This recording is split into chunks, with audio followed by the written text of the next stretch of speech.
Experiencing the frustrating "you were removed from the match" error in Fortnite due to internet lag, VPN usage, or suspected cheating?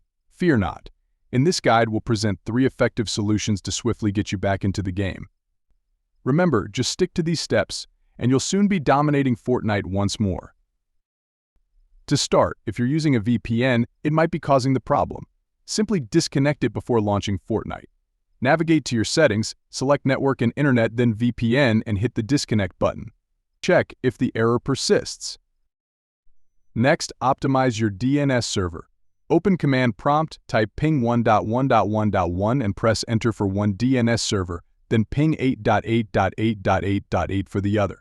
Identify the one with the lowest ping, head to Settings, Network and Internet, Ethernet Edit. Next to DNS server assignment, choose Manual, add the preferred DNS server and the alternate DNS. Save and check if the error is resolved. If the issue persists, reset your network configuration settings.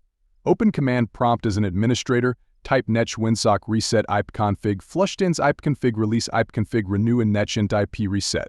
Restart your computer and router. Check if the error persists. As a final resort, reset your network settings. Open Settings, navigate to Network and Internet, Advanced Network Settings, and hit Reset Now, confirm, and restart your computer. Fortnite should now run smoothly without errors.